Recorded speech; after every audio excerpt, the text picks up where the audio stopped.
हाय दोस्तों, मैं आप लोगों के सामने एक छोटी सी कहानी लेके आया हूँ। कहानी है उस वक्त की। एक गांव में एक महामारी फैली जिसके कारण लोग बहुत परेशान रहते थे और उन लोगों के पास कोई दूसरी जगह भी नहीं थी जो वे लोग वहाँ चले जाते। लेकिन उसी महामारी में एक व्यक्ति की पत्नी खत्म हो गई। ऐसे ही चलते वो व्यक्ति बहुत उदास रहने लगा था। तभी गांव वालों ने कहा कि तुम्हारी पत्नी की मृत्यु हो गई है, भगवान के धाम जाकर मोक्ष की प्राप्ति करना, और जब भगवान से नजरें मिला के तुम उन्हें देखोगे तो तुम्हें बहुत सुकून मिलेगा। वह व्यक्ति ये सब सुनकर अपने 5 साल के बच्चे को लेकर भगवान से मिलने चल देता है। जब भगवान के मंदिर के पास पहुंचता है तो वो पास की लगी दुकानों से फूल खरीदने लगता है और अपने बच्चे को एक छांव में खड़ा कर देता है। तभी बाजू वाला दुकानदार कहता है कि हटा इस बच्चे को, फूल उस दुकान से खरीद रहे हो और हमारी दुकान के सामने इस बच्चे को खड़ा कर दिया है। उस व्यक्ति ने उस बच्चे को उठाया और अपने कंधे पर बैठाया और कहा कि भगवान सब देखता है। इतना कहकर मंदिर की तरफ चल दिया। लेकिन मंदिर तक जाने के लिए एक बहुत लंबी लाइन लगी थी। वो व्यक्ति भी उस लाइन में खड़ा हो गया।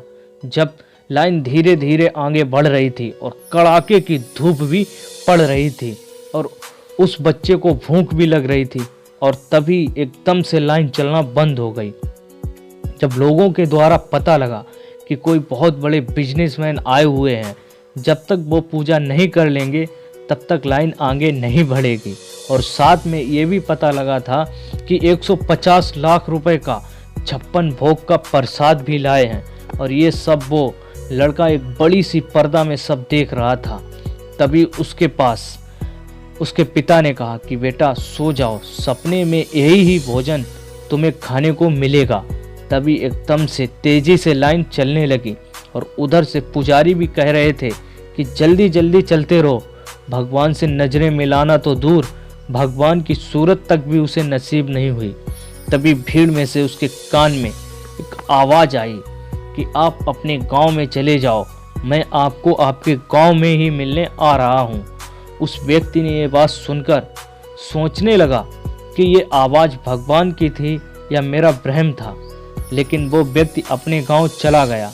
शाम को उसने अपने बेटे को दूध रोटी खिला के सुला दिया और घर की साफ सफाई करके घर के बाहर दीपक जला दिए और वो भगवान का इंतजार करने लगा। काफ़ी रात हो चुकी थी, उसे नींद भी आने लगी थी।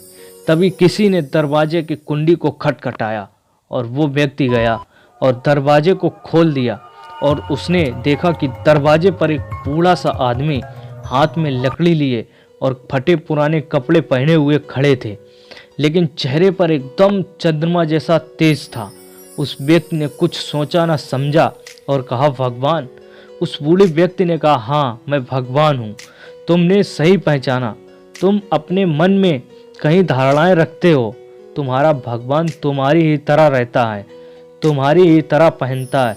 और एक दिए से दूसरे दिए को जलाते हुए भगवान कहते हैं कि ये देखो, दिए अलग हैं पर जोत एक है। तुम्हारा और हमारा रिश्ता भी एकदम ऐसा ही है। तुम मेरी तरफ बढ़े आ रहे थे और मैं तुम्हारी ओर खिंचा आ रहा था। तुम्हारा भगवान तुम्हारे पास हमेशा रहता है, कभी अच्छे कर्मों में कभी बुरे कर्मों में, बस पहचानने की ज़रूरत तुम्हें होती है। मैं सिर्फ तुम्हारे लिए इस गांव में आया और एक हफ्ते बाद उस गांव की सारी बीमारी ख़त्म हो गई और पूरा गांव हैरान हो गया कि ये सब हुआ कैसे। और वो बाप बेटे दोनों आज भी मंदिर में जाते हैं और भगवान से कहते हैं कि आज हमारे घर तुम्हारी दावत है। तो दोस्तों, आपको ये कहानी कैसी लगी कमेंट बॉक्स में ज़रूर बताएं। लाइक शेयर सब्सक्राइब करना बिल्कुल ना भूलें। अगले वीडियो में फिर मिलते हैं। जय हिंद, जय भारत।